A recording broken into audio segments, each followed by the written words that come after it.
신명기 11장 1절에서 17절까지의 말씀을 가지고 하나님이 다스리는 땅이라는 제목으로 여러분과 말씀의 은혜를 나누고자 합니다. 저희는 지금 신명기의 말씀을 보고 있습니다. 수천 년 동안 이스라엘 사람들이 암송하며 마음으로 사랑하는 율법책입니다. 모세 오경, 그리고 이 모세 오경의 모든 이야기들을 고스란히 담아내는 그 저수지로 평가되는 신명기의 말씀을 우리가 계속해서 묵상하고 있습니다.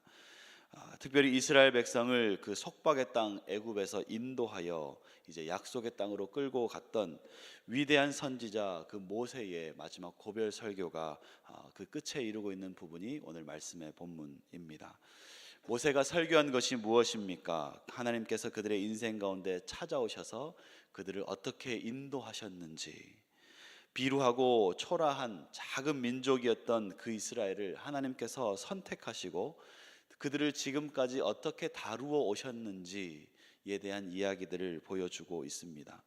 모세는 이제 약속의 땅, 그 가나안으로 들어가는 그 새로운 이스라엘 세대를 놓고 하나님의 그 넓으신 은혜, 그 크신 사랑과 관대하신 그 긍휼하심을 그 백성들에게, 새로운 세대들에게 알려주는 설교를 하고 있는 것입니다. 잘 듣고 마음에 새기고 하나님을 기억하고 그 뜻을 따라서 행하라는 그 당부가 이 위대한 선지자의 말씀 속에 들어있는 것입니다. 이스라엘 백성은 어떻습니까? 언약을 아로새긴 돌판을 하나님께서 주셨지만 오늘 우리 말씀의 처음에서 함께 읽었던 것처럼 그들이 우상 숭배하면서 하나님의 언약의 돌판을 잃어버렸습니다. 하나님 앞에서 다시 돌판을 만들어야 했고, 그리고 그것을 들고 하나님 앞에 다시 올라가 서야 했던 모세. 이 이야기가 우리에게 보여주는 것은 끊임없는 이스라엘의 실패입니다. 끊임없는 불순종입니다. 그들의 죄의 역사를 보여주고 있는 것이 바로 이 언약의 돌판을 두 번이나 만들어야 했던 이 이야기 속에 고스란히 들어있는 것입니다. 하나님께서는 이스라엘의 끊임없이 반복되는 그 죄의 습성 앞에 진노하셨습니다. 땅이 갈라져서 그 우상 숭배하는 자들을 다 삼켜버렸습니다. 그러나 하나님께서는 그 다단과 아비람에게 하신 그 땅이 입을 벌려서 그들을 다 삼켜버렸던 그 진노의 역사를, 그 진노의 성품을 속히 그치시고 다시 한번 하나님께서 그 본질을 따라서 그 백성들에게 찾아가십니다. 그것이 하나님이 사랑이다 라고 말씀하신 성경의 그 하나님의 성품을 쫓아서 그들에게 긍휼과 사랑으로 그 백성을 다시 일으키시고 다시 보듬으시고 다시 기회를 주시고 다시 인도해 가시는 그 하나님의 언약의 역사로 그들을 불러들이셨던 것입니다. 이 하나님의 끊임없는 사랑, 끊임없는 긍휼, 이것을 우리가 생각할 때에 우리도 하나님 앞에 참 감사한 마음으로 이 아침에 설 수밖에 없음을 느낍니다. 나를 향한 하나님은 어떤 분이셨는가? 우리를 향한 하나님은 어떤 모습으로 찾아오셨는가? 인생의 페이지 구비구비를 들여다볼 때마다 하나님의 은혜와 긍휼과 사랑이 아니었으면 도무지 설 수 없었던 나의 모습들을 발견합니다. 만약에 하나님께서 나에게 계속 진노하셨다면, 만약에 하나님께서 나에게 계속해서 그 거룩하심의 잣대만 들이대었다면 나는 어떻게 되었을까를 생각해 볼 때 하나님의 이 긍휼과 그 사랑이 하나님의 그 성품의 바탕에 있다는 것은 우리에게 큰 위로가 되고 하나님의 은혜에 감사할 수 있는 이유가 됩니다. 하나님께서는 나의 연약함도 품어주셨습니다. 하나님께서는 나의 실패도 다시 돌이켜 주셨습니다. 하나님께서는 끝까지 나를 긍휼히 여기시며 우리를 붙들어 주시고 다시 세워주시고 다시 세워주시고 또 다시 세워주시면서 오늘까지 이끌어 주신 분이 우리 하나님인 줄 믿습니다. 하나님 때로는 우리를 향해서 진노하셨고 때로는 우리를 향해서 하나님께서는 그 무서운 성품들을 드러내셨지만 그것은 하나님께서 우리를 사랑하지 않은 것이 아니라 우리의 사랑 안에, 하나님의 사랑 안에 우리가 온전히 거할 수 있기를 바라셨던 더 큰 사랑의 성품이었던 것들을 오늘에야 깨달을 수 있고 오늘에야 고백할 수 있는 것입니다. 하나님께서 우리를 사랑하셨습니다.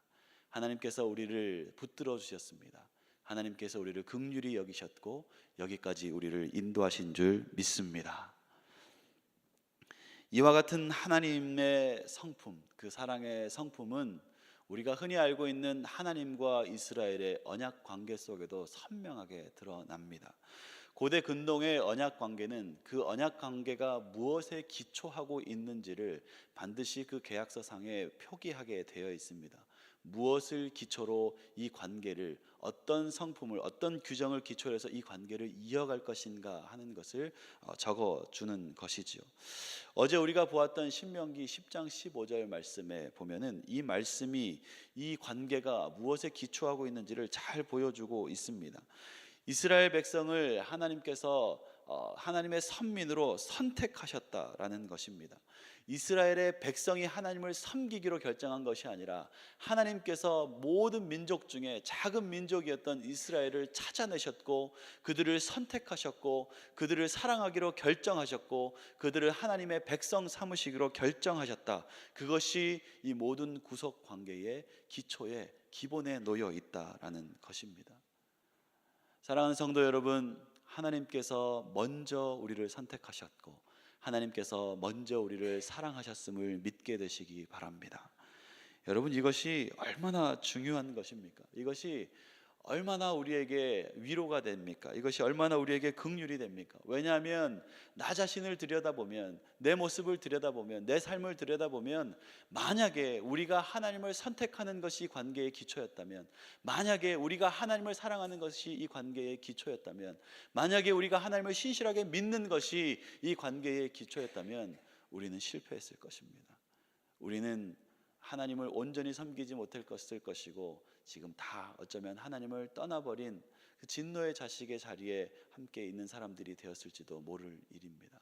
하지만 하나님께서는 우리의 연약함을 아시고 먼저 우리를 선택해 주셨습니다.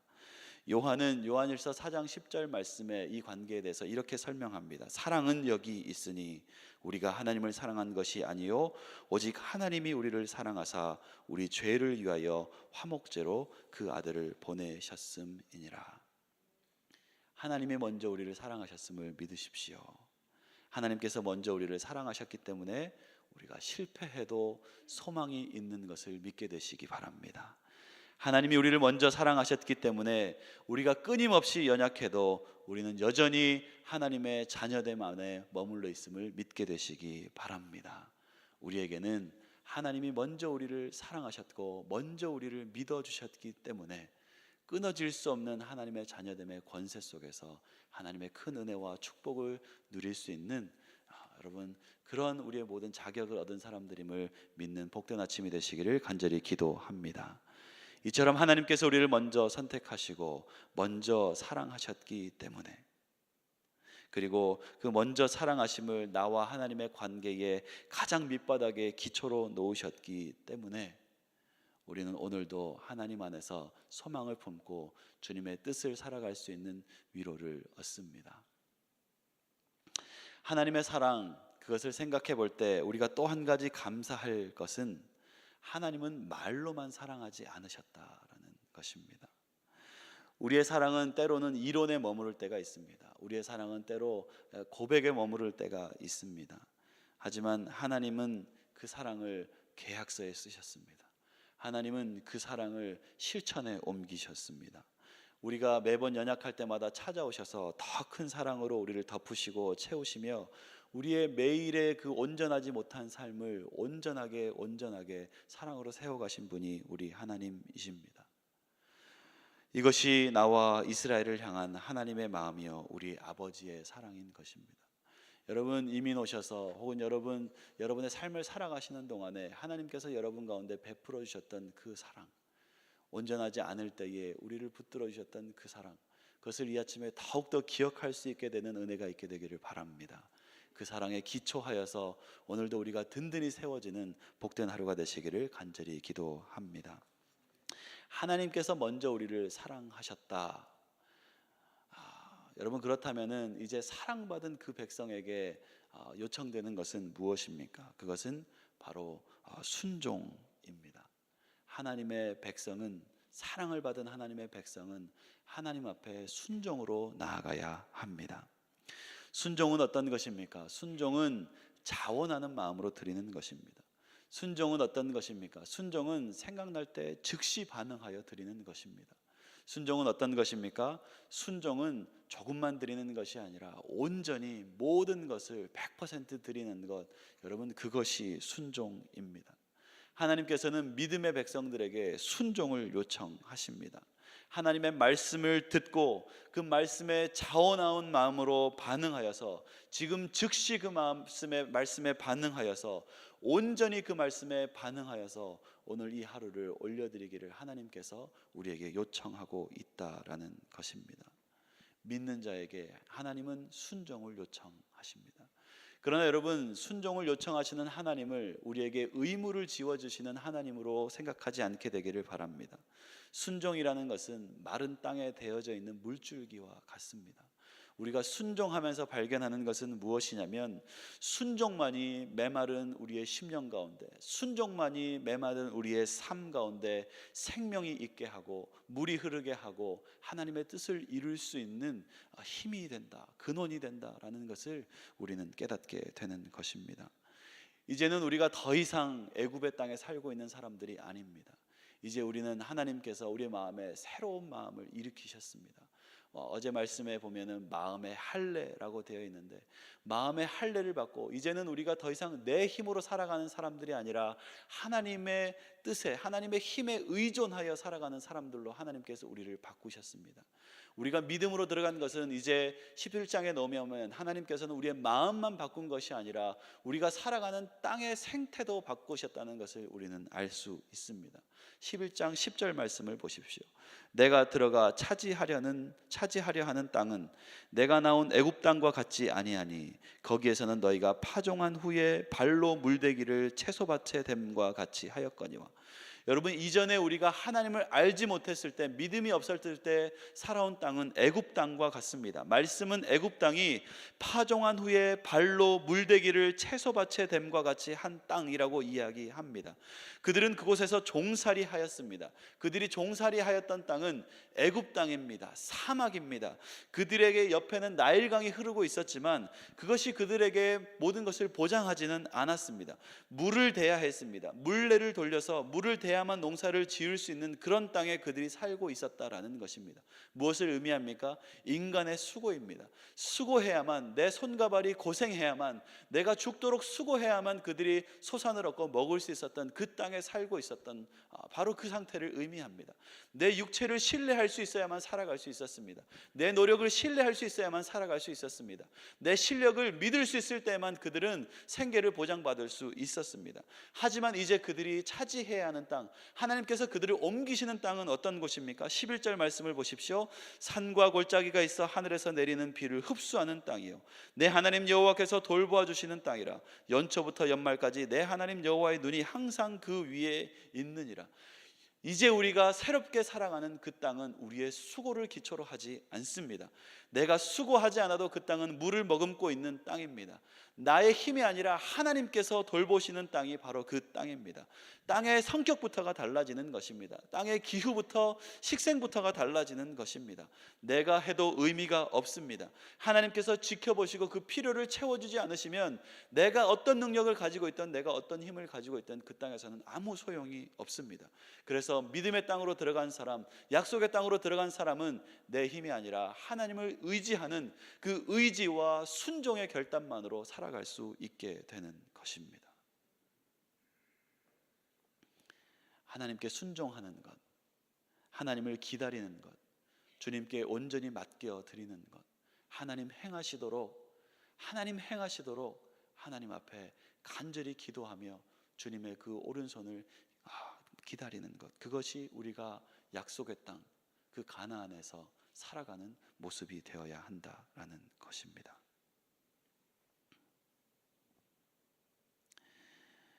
이 하루 우리가 좀 힘을 빼었으면 좋겠습니다.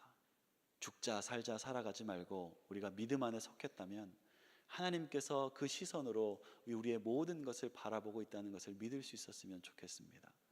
하나님께서 이른 비와 늦은 비로 우리의 모심을 때를 아시고 거둘 때를 아시고 우리의 삶을 다 돌보시며 그것을 하나님께서 길러가시고 마침내 거두게 하시는 것도 다 하나님이 하시는 것이라는 것을 우리가 믿음으로 온전히 고백할 수 있는 복된 하루가 되기를 간절히 기도합니다. 우리가 믿음에 속했다면 하나님께서 우리 가운데 행하시는 것을 믿어야 하고, 우리가 하나님의 백성이 되었다면 하나님께서 모든 것을 다 행하심으로 이제 우리가 그 앞에 의지하며 순종해야 하는 그 결단을 해야 하는 줄 믿습니다. 때를 따라 우리에게 이른 비와 늦은 비로 행하시는 그 하나님의 은혜, 그것을 기다릴 수 있고 그것을 향해서 인내할 수 있고 마침내 하나님께서 베푸실 때에 그로 말미암아 기뻐할 수 있는 믿음의 삶을 살아가시는, 믿음의 땅을 살아가시는 우리 모든 성도님들 되시기를 간절히 기도합니다. 함께 기도하시겠습니다.